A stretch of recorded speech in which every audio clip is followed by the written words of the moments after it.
The plan was very simple. Play louder, play faster, play harder than any other band out there. Through 27 years of relentless touring and recording, Metallica has gathered an influence around the world that really makes them a world power throughout music.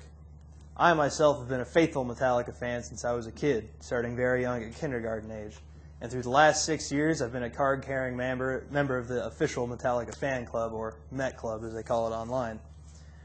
With a 9-disc discography and world tours, more than you can count on one hand, Metallica truly has taken over the world.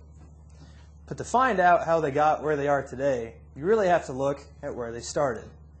Metallica formed in Los Angeles in 1981 after James Hetfield responded to a classified ad in the Musicians Wanted section of the Los Angeles newspaper The Recycler. The ad was placed there by drummer Lars Ulrich. When Hetfield joined the band, he brought with him friend Ron McGovney, who they recruited to play bass in the band's initial lineup. Metallica's first official roster consisted of James Hetfield on vocals and rhythm guitar, Lars Ulrich on drums, Ron McGovney on bass, and present Megadeth guitarist Dave Mustaine on lead guitar. Metallica would record their only demo tape with this lineup called No Life Till Leather. The tape gathered immediate success, being distributed throughout the country on underground metal trading. John Zazula, owner of Megaforce Records in New York, heard the demo tape and immediately proposed to bring the band east to record an album. Before going to New York, Metallica evicted Ron McGovney from the band, seeing a much better bassist they could replace him with. This bassist was current Trauma bassist Cliff Burton.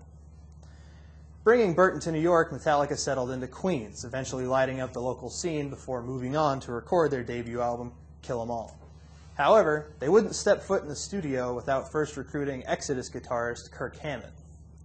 As Dave Mustaine was kicked out of the band, citing alcohol abuse as being detrimental to the band's progress, Kirk Hammett was brought in as his replacement. Lars Ulrich said of him, "I remember the first time I heard Kirk. He had a sound that you weren't used to hearing in younger guys. It was nice to hear an American kid who didn't play like Eddie Van Halen." Metallica's debut album, Kill 'Em All, was released in 1983. The commercial success of the album peaked at number 120 on the Billboard Top 200. Said Johnny Zazula, "We printed 1,500 copies and they went in 5 seconds. We ordered another 3,500 more and they went in a week." Branching from the United States to Europe, Metallica embarked on their first international tour. The fans they garnered there were the first steps towards what is now their global takeover. 2 years later, Metallica would release Ride the Lightning, their second album. It was a 20-spot improvement on the first album's success on the Billboard 200 charts, peaking at number 100. The album gained attention from Elektra Records, the first major label to gain any interest in Metallica. They would sign the band later that year. The album spawned Metallica's first 2 singles, Creeping Death, which is still a staple of their live shows, and For Whom the Bell Tolls, still a very popular song in all metal circles. The album's Billboard success spawned Metallica's first real mainstream attention. Said James Hetfield of the band, "If you came here to see spandex and hear the words 'Oh Baby' in every single song, this ain't your band." In 1986, Metallica would make their first real threat at a worldwide domination. Master of Puppets dropped that year, and the album peaked at number 30 on the Billboard 200s, moving up 70 spots from Ride the Lightning's effort. Metallica toured the United States and Europe again, this time partnering with leading band Ozzy Osbourne. Seeing Metallica back then, you knew something big was going to happen. Master of Puppets was the changing of the guard. Those were the words of Anthrax guitarist Scott Ian, who has been close to the band throughout their career. However, later in 1986, Metallica would almost be derailed by tragedy. While touring through Europe, their tour bus rolled over, throwing bassist Cliff Burton from the window and under the bus. Burton was crushed and immediately killed. Said Kirk Hammett, "A part of Metallica was lost forever when Cliff died." James Hetfield would add, "The only thing I could think was, there ain't no band. The band is not the band right now." Cliff Burton would eventually be replaced by Flotsam and Jetsam bassist Jason Newsted in time to record the band's 4th studio album, And Justice for All.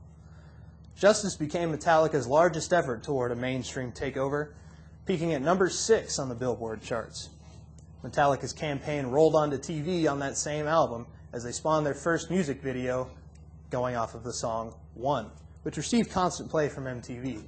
According to the channel's website, the video is now number 38 on the channel's list of the 100 greatest music videos of all time. Metallica toured worldwide for the first time, going outside the United States and Europe to play shows in Japan and Mexico. Then it came, the Black Album. The eponymous Metallica release was their most popular ever, peaking at number 1 for the first time in the band's career. The Black Album currently stands as the 25th best-selling album in American history. Metallica toured for close to 3 years in support of the CD and began their attack on television again, releasing 3 more music videos. Then they went beyond the Black. 1996's release of Load and 1997's follow-up of Reload dramatically changed the band's sound, going from their traditional thrash metal roots to a more expansive alternative rock feel. Proving that no genre of music was safe from the Metallica March, the band would go on to headline at alternative rock festival Lollapalooza. In 2001, the band paired with the 300-piece San Francisco Symphony for a live album entitled S&M. Said Rolling Stone magazine, S&M creates the most crowded, ceiling-rattling basement rec room in rock. The effect is one of timelessness. Jason Newsted would leave the band later 2001, citing internal problems spawning from his initial entry into the band's roster. He would be eventually replaced in 2003 by Ozzy Osbourne bassist Robert Trujillo. Saint Anger was released in 2003, and despite another number 1 debut, fans were not as pleased with its underdeveloped steel sound. However, with the CD came Metallica's first effort into movies, as they had a rockumentary which followed the band through the album's production. The film stayed in circulation in American theaters for more than 3 months. Today, Metallica continues to rule their worldwide throne, as September's release of Death Magnetic debuted at number 1 and stayed there for 3 weeks worldwide. The band is currently touring in support of the album. No matter where you look, if you look anywhere in music, you can find signs of Metallica's world takeover. They have a best-selling movie, one of the greatest music videos of all time, even an appearance on The Simpsons. April 7th, 1999 was named Official Metallica Day in San Francisco. In closing, Metallica is one of the premier acts in the entire world. Despite a humble beginning, they've come up through the ranks, becoming quite possibly the greatest band of all time.